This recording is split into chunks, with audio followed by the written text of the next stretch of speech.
हाय दोस्तों। हर कोई कंपनी अपने अपने मोबाइल्स को इस तरह बनाती है कि जो भी हो जाए उसके सिक्योरिटी में कभी कॉम्प्रोमाइज़ नहीं होना है। इसी बात को लेकर मैं आज एक इंटरेस्टिंग चीज़ बताने वाला हूँ नथिंग फ़ोन के बारे में। आप तकरीबन 35,000 या 30,000 के ऊपर इस फ़ोन पे लगा रहे हो, और क्या इसका सिक्योरिटी सच में इतना अच्छा है या कोई कॉम्प्रोमाइज़ कंपनी ने किया है?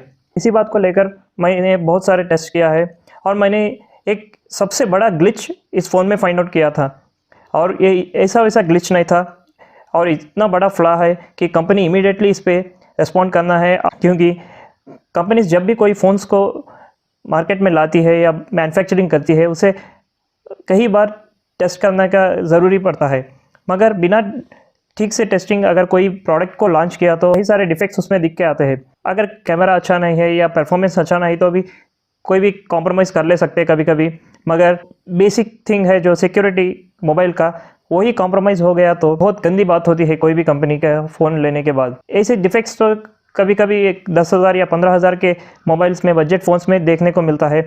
मगर पहली बार मैं तो शॉक हो गया था, क्योंकि इतना महंगा फ़ोन और इतना रिप्यूटेड फ़ोन जो मार्केट में हलचल कर दिया है, वैसा फ़ोन आज इतना छोटी बात को कैसे ओवरलुक किया था मैं तो समझ नहीं सकता। आज मैं बताने वाला हूँ ये किस चीज़ पे कॉम्प्रोमाइज़ किया है और कितना बड़ा डिफेक्ट है ये। कभी भी आप फ़ोन ओपनिंग के टाइम पे या लॉक करने के बाद सिर्फ लॉक पैटर्न या आपके फिंगरप्रिंट से ओपन करने का ऑप्शन रख लेते हैं, मगर जब आपका फिंगरप्रिंट ठीक से काम नहीं करता वो एक डिफेक्ट होता है। मगर आपका फिंगरप्रिंट काम करता है, उसके साथ जो फिंगरप्रिंट आप रजिस्टर नहीं किए हैं वो भी काम कर लिया, तो जो फिंगरप्रिंट्स आपने उसमें ऐड नहीं किया है वैसे वाले फिंगरप्रिंट्स भी यूज़ करके अगर फ़ोन खुल गया तो आपका फ़ोन कोई और ओपन कर ले सकते, तो आप क्या करोगे? या आप किसी के फ़ोन को लेके आप ओपन कर लिए तो क्या वो मानेगा? या इतने पैसे डालने के बाद भी आपका फ़ोन बिना आपके परमिशन और बिना आपके सिक्योरिटी कोई और ओपन कर लिया तो आपका डेटा कॉम्प्रोमाइज़ नहीं होगा? यही बात पे मैंने टेस्टिंग किया था, जो फुटेज दिखाऊंगा, जिसमें मैंने 2 फिंगरप्रिंट्स मेरे 2 हाथों के इसमें ऐड किया था अनलॉक करने के लिए, और बिना मेरा फिंगरप्रिंट ये फ़ोन नहीं खुलना चाहिए। मगर एक दिन मैं ऐसे ही फ़ोन वहाँ पे रख के गया था और मेरा कज़िन जो छोटा बच्चा है, 10 साल का उम्र का बच्चा जो मेरा भांजा है, वो आके अपने आप बस उसका फिंगरप्रिंट डाल दिया और फ़ोन खुल गया। मैं तो ये नोटिस नहीं किया जब तक मैं मेरे रूम में आके मेरे फ़ोन के लिए ढूंढ रहा था, और इतने में वो मेरा कज़िन छोटा बच्चा मेरा फ़ोन निकाल के खेल रहा था। मैं तो शॉक हो गया। मैं तो उसको पैटर्न भी नहीं बताया था और इवन मैं अनलॉक करके भी नहीं दिया था। मैं शॉक हो के उसको पूछा था कि कैसा हो गया आप? उसने बोला था कि मेरे फिंगरप्रिंट से ओपन हो गया मामा, और मुझे ये फ़ोन अच्छा लगा क्योंकि ये दूसरे फ़ोन्स तो मेरे फिंगरप्रिंट से नहीं खुलते, मगर ये फ़ोन खुल जा रहा है। मैं तो हंस के ये बस मजाक कर रहा है बोल के सोचा था, और टेस्टिंग के लिए उसको फिर से एक बार लॉक करके फिर से ओपन करने के लिए कहा, और जितने बार भी वो अपना थंब फिंगर रख के उसको ओपन किया था उतने बार ऑटोमेटिकली फ़ोन खुल जा रहा था। अब सोच सकते हो एक कितना बड़ा हादसा हो सकता अगर आपके फ़ोन कहीं आप भूल के गए या आप छोड़ के गए और किसी और के फिंगरप्रिंट से वो खुल गया। क्या ये कॉमन बात है? दुनिया में कभी एक के फिंगरप्रिंट दूसरे से मैच नहीं करते, मगर ये कैसा हुआ मैं अभी तक शॉक में हूँ, क्योंकि जितने बार भी वो बच्चा मेरा भांजा आके मेरे फ़ोन पे अपना फिंगर रखता था और ऑटोमेटिकली फ़ोन ओपन हो जा रहा था। मैं आपको वीडियो दिखा रहा हूँ, देखिए। पहले बार वो रखा था और ओपन हुआ, और दूसरे बार भी ट्राई करा फिर से ओपन हुआ। ऐसा कितने बार भी आप ट्राई करो उसके फिंगरप्रिंट से मेरा फ़ोन ओपन हो रहा था। एक्चुअली मैं मेरे 2 फिंगरप्रिंट्स के अलावा कुछ भी ऐड नहीं किया था उसमें। आप देख सकते हो स्क्रीन पे सिर्फ और सिर्फ 2 फिंगरप्रिंट ऐड किया था, वो एक मेरा राइट हैंड का और एक मेरा लेफ्ट हैंड का था। मेरे 2 फिंगर्स के अलावा भी जो छोटे बच्चे के थे उसके फिंगर्स से भी ओपन हुआ है।